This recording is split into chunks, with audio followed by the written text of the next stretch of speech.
Sanibonani Molweni, welcome to Fix channel. If you're new here, please subscribe before the end of the video. If returning, thank you for love and support. I appreciate you. Uthanda nesithembu yenezingane ezisithembu ubaba Mseleko uSibindi imndeni le embili esisibuke kuma TV shows ahlukene elena yengane okuyizingane ezisithembu. Uthanda nesithembu kababa Mseleko namakhosikazi akhe. Umayeni raise i-issue. And the issue afanele ukuthi address no husband support. So ngoba ke umayeni nomsele kuba nento yabo ngaleso sikhathi. Ngithatha ama-episodes amanye akuthando nesithembu previous seasons or yona le season. Ngizobheka ke indawo la ubaba uMseleko edingeka khona as i-support system yamakhosikazi akhe qala naseyinganeni. Kodwa ngicabanga ukuthi ezinganeni kubaleke kakhulu.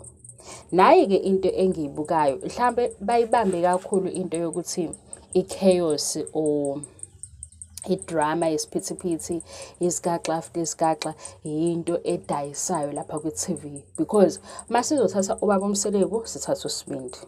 Why ngibabeka bobabili sewe abazali. Ubaba uMseleko siyambona kuthando nesithembu enama moments no Sibindi son and father moments bekhuluma, but unkosikazi ovela ecela isupport mhlawumbe ukhuluma ngekhathi la okusuthi khona emergency okudingala ukuthi ingane ziya kodokotela.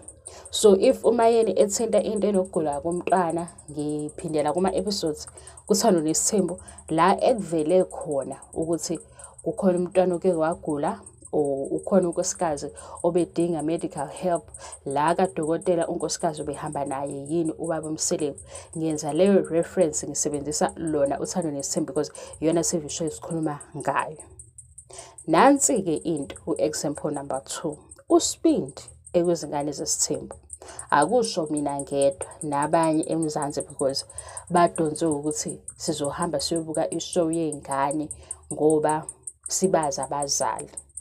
uSibindi ugxile kakhulu kwinto yakhe yaTirelo noVuyo yeintombi zakhe oyalaba athandana nabo ngaphezu kwaleyo ukuthi ubaba walezi ingane esezikhona wenze njani ukusupporta abantwana bakhe.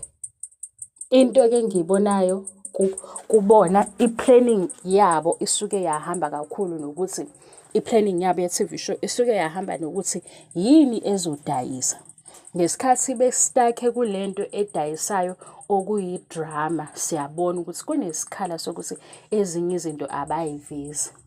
Ake sithi-ke siya-assume manje usupportive uma i-camera engekho, but uma i-camera engekho asikwazi ukulanda into esingayibonanga. Yingakho-ke ngithathe uma ngabe ekhuluma ngama-miscarriages abenawo ngabuka i-reaction kababa uMseleko ngathi hawu phela kusiyinto encane.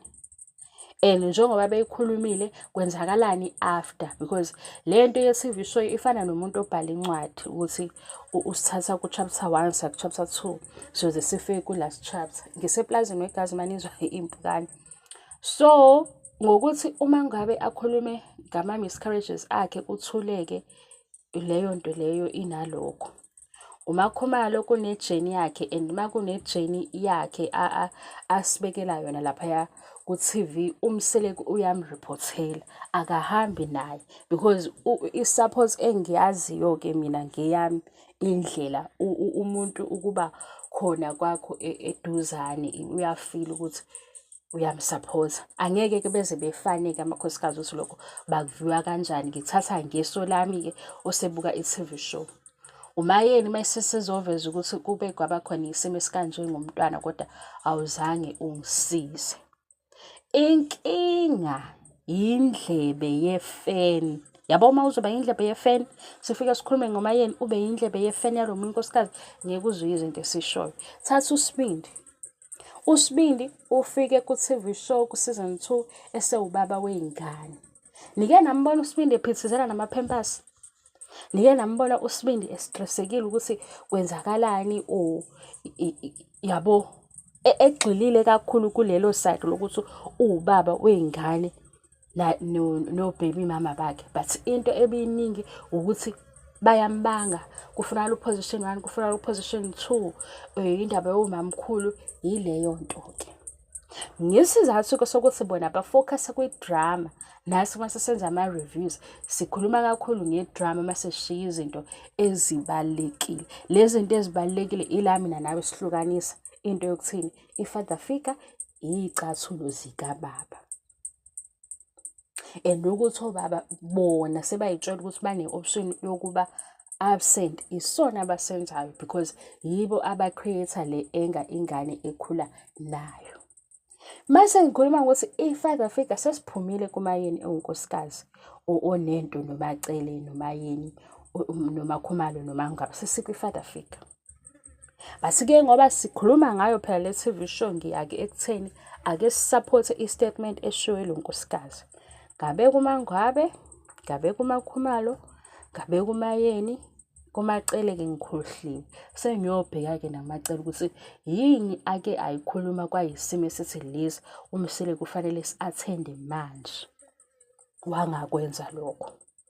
Kodwa into engike ngiyibuke uma nginaka, kokunye bashiya ngamabomu isikhala ukuze isizini elandelayo umsele kuyo-addressa leyo nto. Maye yokuveza i-clarity, maye yokhuluma ngokuthi ezinye izinto ngeke akwazi ukuzenza right because of 1, 2, 3. Uyazama mase siyibuka njengokuba manipulative leyo nto. Enye-ke into wegazeti esengiyinakile, njengoba sikhuluma ngothando nesithembu, mina kusho ukuthi nami ngizogowa njengomayeni abagowayo kulesi sithembu because ngisabathe ngiyaxoxa. Ivele isuke into iye south. Mawubuka umpumelelo, ubuka umseleko, sibabeke kule position yokuba-ke nama-responsibilities abanawo. Ama-challenges asebezakhele wona empilweni yabo. Benze njani ukufika nama-solution? Cha, bafuna ukuthi bona bekhukhumale. Kumane kuthiwa uSibindi uyabangwa. Kumane kuthiwa uSibindi uyabangwa because of 1, 2, 3, kodwa uSibindi ubaba wey'ngane. And ukuba ubaba ukubona kanjani, imaphi ama-challenges anawo, iliphi iqiniso alenzayo ey'nganeni zakhe, ziyasala lezo y'nkulumo. Sizokuxoxa konke-ke guys, kube yisiphithiphithi njengoba nginixoxela. Into ekufanele ukuthi ngiyenze ukuthi ngingapheli amandla lokho engixoxela nje because ngesikhathi kuba nomgowo nami ngireview into enomgowo. Uma bekhuluma ngo-number 5 ngikhuluma ngento number 5. So yingakho ngizothola ama-comments azothi uphindaphinda into eyodwa, ngiphinda vele into elaphaya ku-TV show engiyibukayo.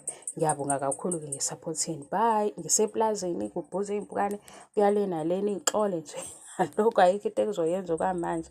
Ngiyaxolisa-ke uma ngazwakali kahle. Bye.